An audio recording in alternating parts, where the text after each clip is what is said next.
नमस्कार, मैं ललित प्रजापति। और हर बार जब भी महीने का बदलाव होता है, बहुत सारे सवाल रहते हैं गैस सिलेंडर से जुड़े हुए। गैस सिलेंडर इस बार इम्पॉर्टेंट है। बैंकिंग के जो नियम हैं, कुछ बैंकिंग के नियम बदल रहे हैं, फ्रॉड से जुड़े नियम बदल रहे हैं। इसके अलावा रेलवे बेहद सख्त हो गया है। 1 जुलाई से ये नियम भी, जो रेलवे के नए नियम हैं, उनके हिसाब से आपको चलना होगा। साथ ही साथ रिकवरी से जुड़े नियम बदल रहे हैं। ऐसे जो तमाम बदलाव हैं, जो बड़े बदलाव हैं, जो सीधा आप पे असर डालेंगे, आपकी जेब पर असर डालेंगे, उनको लेकर ज़रा फटाफट बात कर लेते हैं। सवाल दर सवाल, सवाल के सिलसिले से इसे समझने की कोशिश करते हैं। तो सबसे पहली बात, हर महीने एक रिव्यू एक तरह से होता है। तो क्या जो गैस सिलेंडर है वो महंगा होगा या फिर सस्ता होगा? दरअसल तेल कंपनियां हर महीने की पहली तारीख को एलपीजी सिलेंडर की कीमतों की समीक्षा करती हैं। हाल के समय में चूंकि अंतर्राष्ट्रीय तनाव के कारण ईंधन की कीमतों में उतार चढ़ाव देखा गया। अब ये देखना दिलचस्प होगा कि जो घरेलू और कमर्शियल गैस सिलेंडर के दाम हैं उसमें क्या कोई राहत मिलती है, क्योंकि स्ट्रेट ऑफ होर्मुज जो है वो खुल चुका है और फिलहाल मिडिल ईस्ट में जो तनाव के हालात बने हुए थे वो अब नहीं है। आधार से जुड़ा भी एक बड़ा अपडेट है। यूआईडीएआई ने आधार कार्ड को लेकर एक राहत भरी खबर दी है। आधार में हालांकि कुछ समय के लिए रहेगी, जुलाई में 1 जुलाई से इसकी शुरुआत है, और कुछ समय के लिए रहेगी कि आप अपने आधार कार्ड में जो अपनी ईमेल आईडी होती है वो मुफ्त में अपडेट करवा सकते हैं। पहले इसके लिए चार्ज लगता था, वो भी मैं आपको बताता हूँ कितना लगता था। सरकार ने 6 महीने, जुलाई से दिसंबर तक का वक्त दिया है। तो अगर आपको लगता है कि ईमेल आईडी आपकी गलत है या उसको अपडेट करवाने की ज़रूरत है, बदलने की ज़रूरत है, ये एकदम मुफीद वक्त है। पहले इस सुविधा के लिए 75 रुपये का शुल्क देना पड़ता था, जो अब नहीं देना होगा। सबसे अच्छी बात यह है कि आपका जो ईमेल आईडी अगर अपडेट रहेगा तो आगे किसी स्थिति में, वेरिफिकेशन की स्थिति में, आपको बहुत ज़्यादा परेशान नहीं होना पड़ेगा। पासपोर्ट को लेकर भी थोड़े से चेंजेस हैं। एक तरफ लगातार ये बहस चल रही है कि पासपोर्ट नागरिकता का प्रमाण पत्र है नहीं है। सब इसी बहस में रहे और अचानक से जो नियम है वो बदल गए और जोर का झटका उसमें लगा है। उसके लिए आपको ज़्यादा पैसे देने होंगे। 1980 का जो नियम है, पासपोर्ट नियम 1980, इसमें संशोधन कर दिया गया है और शुल्क के ढांचे में बदलाव किया गया, फीस के ढांचे में बदलाव किया गया। इसके तहत 36 पृष्ठों वाले सामान्य नए पासपोर्ट के लिए जो आवेदन शुल्क होगा वो 1500 रुपये से बढ़ाकर 2500 रुपये कर दिया गया है। जो नया नियम है वो 1 जुलाई से ही बाकी नियमों की तरह लागू हो जाएगा। विदेश मंत्रालय की तरफ से गुरुवार को जो 20 जून की अधिसूचना है उसके मुताबिक ये जानकारी दी गई है। 36 पृष्ठों वाले सामान्य पासपोर्ट या पासपोर्ट को दोबारा जारी करवाने के लिए तत्काल सेवा का जो शुल्क है वो 5000 रुपये होगा। अभी इस श्रेणी में तत्काल सेवा के लिए शुल्क 3500 रुपये था, अब 1500 रुपये बढ़ा दिया गया। ये तो हो गई 36 पन्ने। अब अगर 60 पन्ने वाले पासपोर्ट पर नए पासपोर्ट या पासपोर्ट को दोबारा जारी करवाना है आपको, तो 2000 रुपये से बढ़ाकर 3500 रुपये से कर दिया गया, 1500 रुपये का इजाफा। और तत्काल सेवा अगर आप इसमें लेते हैं तो नया शुल्क आपको देना होगा 6000 रुपये।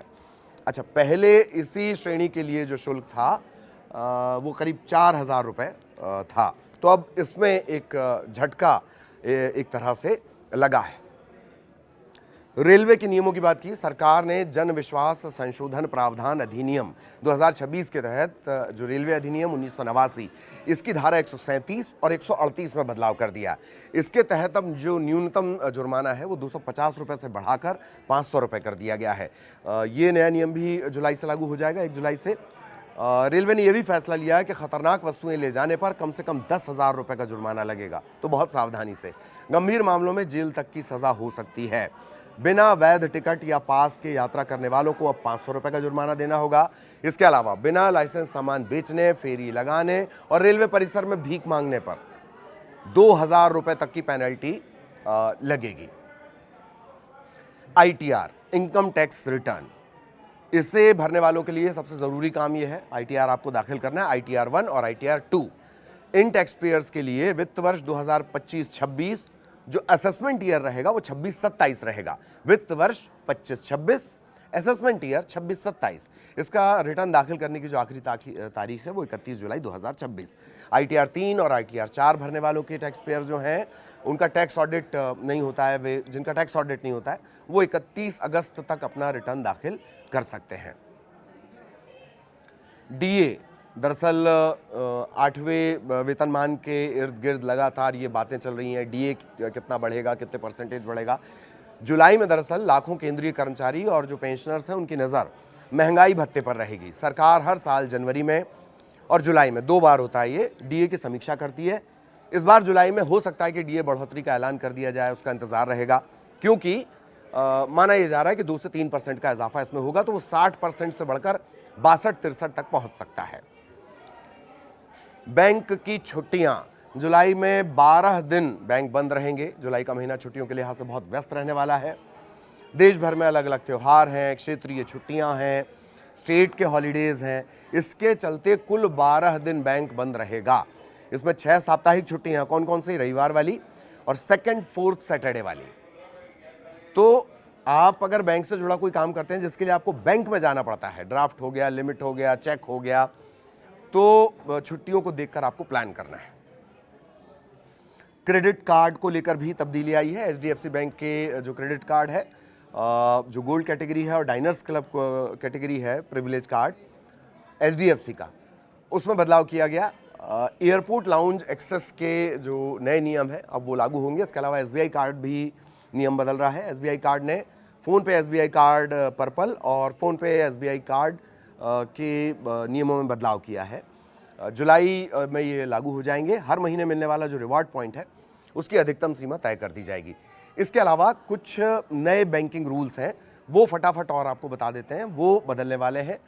वित्तीय लेन देन को पारदर्शी तरीके से थोड़ा सिक्योर करने के लिहाज से आरबीआई और आयकर विभाग कई दिशा निर्देश उनके तरफ से जारी किए गए हैं और वो भी 1 जुलाई से लागू माने जाएंगे। ये फ्रॉड से जुड़े हैं, डिजिटल फ्रॉड से जुड़े हुए हैं, टैक्स से जुड़े हुए हैं। बढ़ते साइबर अपराध को देखते हुए आरबीआई ने ग्राहकों को बड़ी राहत दी है। 1 जुलाई से यदि किसी ग्राहक के साथ डिजिटल धोखाधड़ी हो जाती है तो नुकसान का 85% तक रिफंड मिल सकेगा। इसके अलावा 50,000 रुपए तक के फ्रॉड पर अधिकतम 25,000 का मुआवजा मिलेगा। लेकिन जरूरी शर्त यह होगी कि पीड़ित को घटना के 5 दिन के भीतर नेशनल साइबर क्राइम हेल्पलाइन 1930 1930 या फिर अपने बैंक पोर्टल पर शिकायत करनी होगी। 5 दिन बाद की गई शिकायत पर क्लेम नहीं मिलेगा और ये जीवन में केवल एक बार आपको सुविधा मिलेगी। लोन न चुका पाने की स्थिति में ग्राहकों को परेशान करने वाले रिकवरी एजेंट, अब इन पर नकेल कसी जाएगी। बैंक या एनबीएफसी के जो एजेंट हैं वो केवल 8 बजे सुबह से शाम 7 बजे के बीच आपसे कांटेक्ट कर सकते हैं। किसी भी ग्राहक के दोस्तों और रिश्तेदारों को कॉल करके लोन की जानकारी उजागर नहीं करेंगे, मानसिक शारीरिक प्रताड़ित नहीं करेंगे। बैंक का रिकवरी लाइसेंस तक रद्द हो सकता है। ये एक बड़ी तब्दीली नियमों में है और जुलाई से इसका असर आपको नजर आने लगेगा।